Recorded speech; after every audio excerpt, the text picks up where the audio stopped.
नमस्कार मित्रों, मैं एसवी भारद्वाज आपका पुनः स्वागत करता हूं। दोस्तों, जैसा कि आप इस टाइटल को देख रहे हैं, आपकी मिट्टी इक्वल टू आपका सोना क्वेश्चन मार्क। इक्वेशन तो ये है, क्या ये इक्वेशन आप सॉल्व कर पाएंगे? क्या इस इक्वेशन के पार आप पहुंच पाएंगे? कहने का मतलब बहुत सारे परिवर्तन मई के महीने में हो रहे हैं, तूफान सा लाने वाले हैं ये परिवर्तन। जी हाँ दोस्तों, ये तूफान से पहले की शांति तो नहीं, किसी बवंडर के आने की संभावना की ओर इशारा तो नहीं करते ये ग्रहों के परिवर्तन।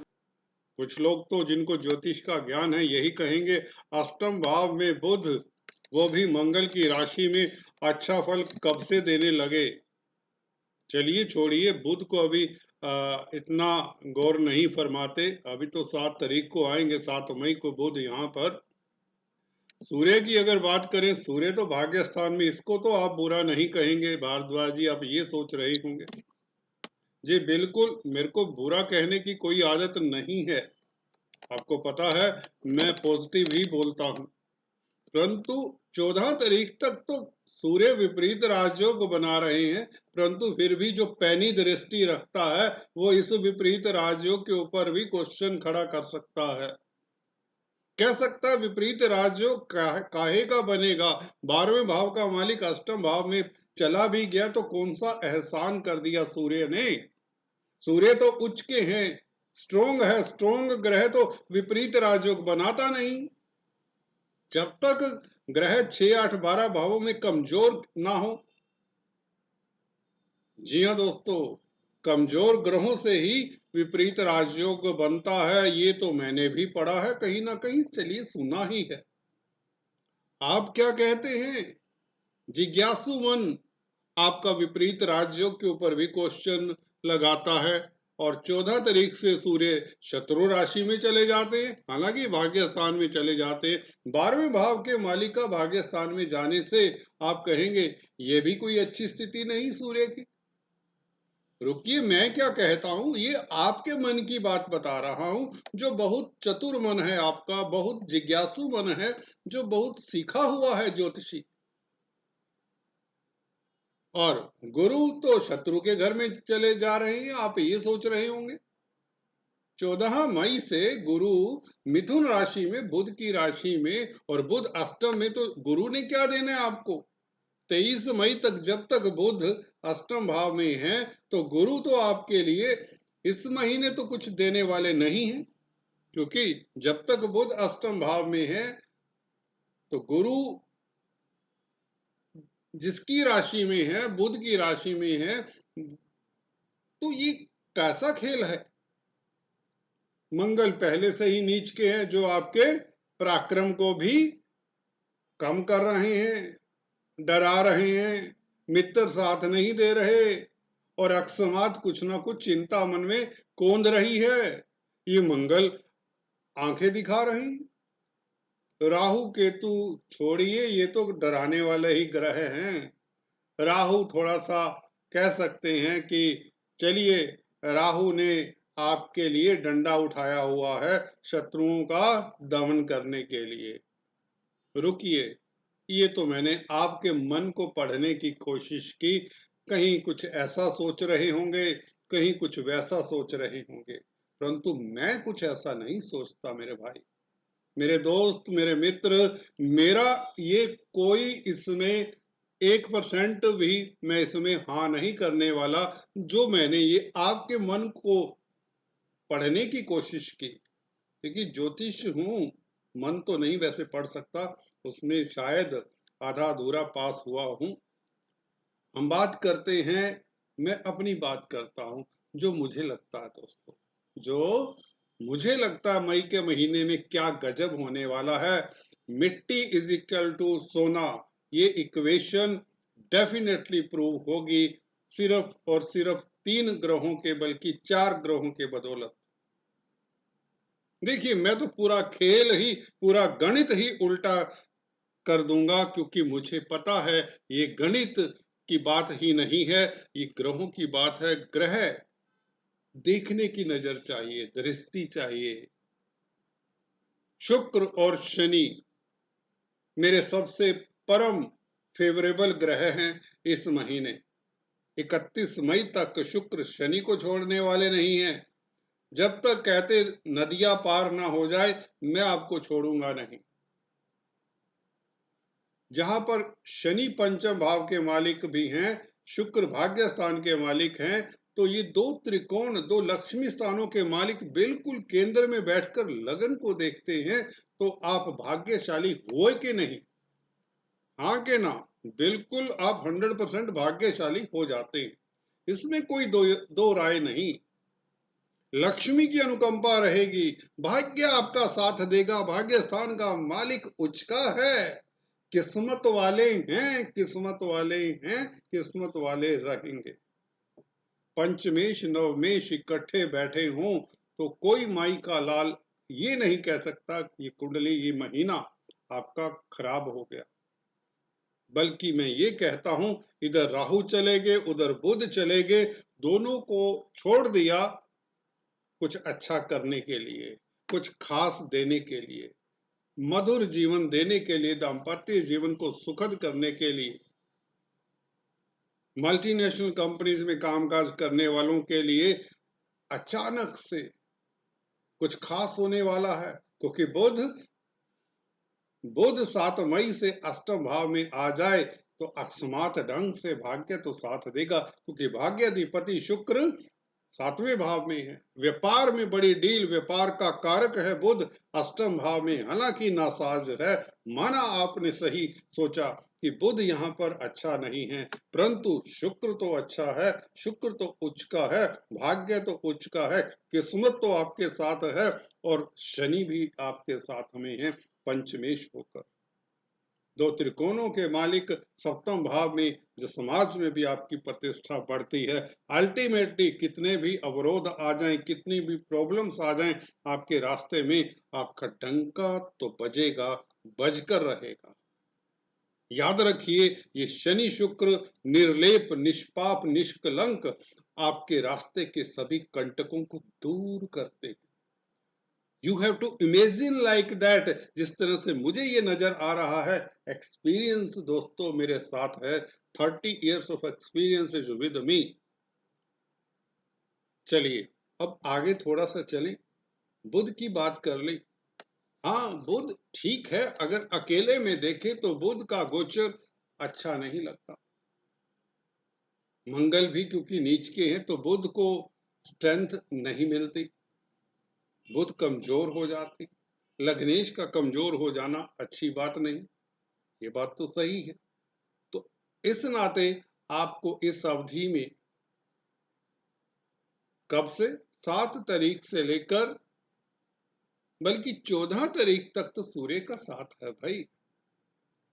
सूर्य बुध इकट्ठे हैं, 7 तारीख से लेकर 14 तारीख तक दोनों ही तो इकट्ठे हैं। बुध आदित्य राजयोग, गोपनीय कार्यों से आपको सफलता। अगर कुछ कर रहे हैं, कुछ करना चाहते हैं, अपने मित्रों को मत बताना। मंगल 11वें भाव में, मित्रों के भाव में बैठा हुआ है, नीच की राशि में, मित्र साथ नहीं देने वाले, तो मित्रों को अपनी प्लानिंग के बारे में मत बताना। जी हाँ दोस्तों, क्योंकि अष्टम भाव में बैठा हुआ बुध यही कहता है कि अभी अपने गंतव्यों को अपने पास ही रखो, अपने हृदय में ही रखो, दिल में ही रखो। सूर्य का साथ है तो आप बुद्धिमान तो रहेंगे, बौद्धिक बल अच्छा रहेगा। बुध आदित्य राजयोग है, 14 तारीख तक सूर्य आपको बचाते हैं। चलिए विपरीत राजयोग का वो फल ना दे पाए क्योंकि उच्च के हैं, परंतु सरकारी तंत्र से मजेदार कोई सपोर्ट ना मिले, ये हो सकता है। सरकार के कारक भी हैं सूर्य, अकस्मात ढंग से किसी को विदेशों से शुभ समाचार जरूर मिल सकता। मेडिकल क्षेत्र में कामकाज करते हैं तो बेहतर समाचार मिलेगा। सोशल वर्कर है, समाज सेवी हैं, असाइलम्स के साथ कामकाज करते हैं तो बुध शुक्र और सूर्य का संबंध बेहतर होगा। मल्टीनेशनल कंपनीज में कामकाज करने वालों के लिए 14 तारीख तक बेहतर है और बहुत बेहतर समय रहेगा, ये तो निश्चित है। सूर्य का आगे चले जाना शुक्र की राशि में, परंतु शुक्र तो उच्च के हैं, सूर्य फिर भी बली रहेंगे 9th हाउस में, क्योंकि कालपुरुष की कुंडली में धनु राशि आती है, सूर्य यहाँ पर अच्छे ही माने जाते हैं। तो पिता पक्ष से लाभ, पिता की मदद मिले, सरकारी तंत्र से भी मदद मिलेगी, क्योंकि शुक्र उच्च के हैं, सूर्य के डिस्पोजिटर। तो सूर्य यहाँ पर बेहतर है और विदेश यात्रा के योग बनाते हैं, विदेशों से शुभ समाचार मिलता है, धर्म कर्म में आपकी आस्था रहती है, शासन सत्ता से अल्टीमेटली जूझते हुए, लड़ते झगड़ते हुए आपको सफलता मिल जाती है। कब से?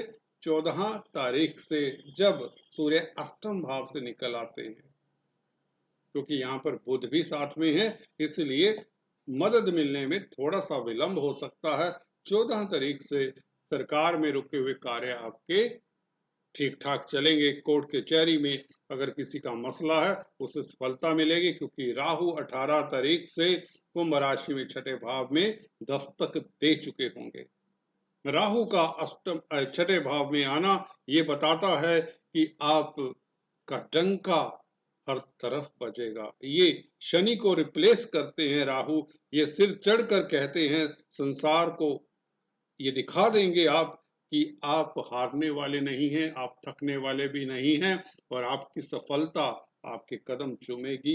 ये राहु का गोचर 18 महीने के लिए, इस महीने से शुरू होता है, 18 मई से लेकर अगले साल एंड तक 2026 दिसंबर तक ये आपकी फेवर करते रहेंगे, आपको दमखम देंगे, आपको धन की शक्ति देंगे, आपको हिम्मत देंगे, आप शत्रु हंता रहेंगे। गुरु, जी हाँ दोस्तों, गुरु तो गुरु ही है दोस्तों, भले बुध की राशि में है, बुध अष्टम में। चलिए मान लेते हैं कुछ देर के लिए कि 23 तारीख तक गुरु से इस महीने मदद ना मिले। 23 तारीख से इसलिए क्योंकि 23 तारीख तक बुध अष्टम भाव में रहेंगे। गुरु जिस राशि में है उसका मालिक कमजोर है, तो गुरु भी कोई ज्यादा मददगार नहीं होंगे 14 तारीख से इमीडिएटली। तो आपको सब्र करना होगा 14 तारीख से लेकर 23 तारीख तक।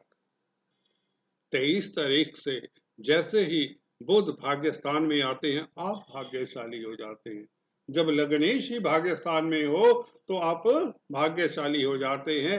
23 तारीख से, या यूं कहें गुरु को भी परवान चढ़ जाता है, गुरु भी बली हो जाते हैं और बुध भी, यानी कि आप भी, आपका मालिक भी, कर्म भाव का मालिक भी, आपका कैरियर में भी वो लास्ट वीक आपका टर्निंग पॉइंट साबित होगा इस महीने का, और काफी बड़ी अचीवमेंट की ओर इशारा करता है ये बुध, क्योंकि शुक्र भाग्य स्थान का मालिक उच्च का है 31 मई तक। बुध का 23 तारीख को भाग्य स्थान में चले जाना, गौर करिए, और गुरु को बल मिल जाना, क्योंकि dispositor of Jupiter is well placed in भाग्यस्थाना।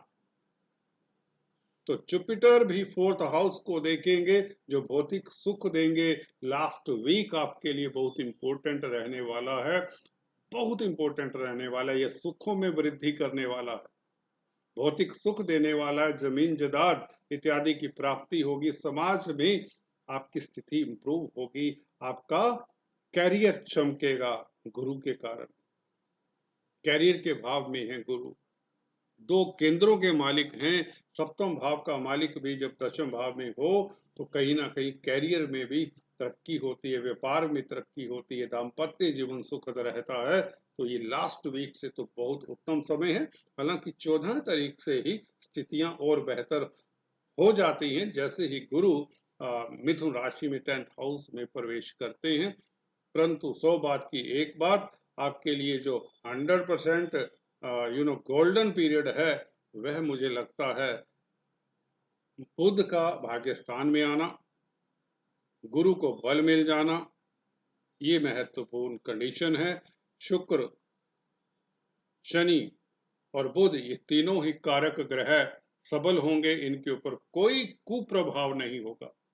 बड़ी बात है, शनि शुक्र के साथ दो त्रिकोणों के मालिक, लक्ष्मी स्थानों के मालिक बुध लक्ष्मी स्थान में स्वयं, तो विंडफॉल होगा। शेयर स्टॉक मार्केट वालों को, म्यूचुअल फंड्स में कामकाज करने वालों के लिए लास्ट वीक बेहतर रहेगा।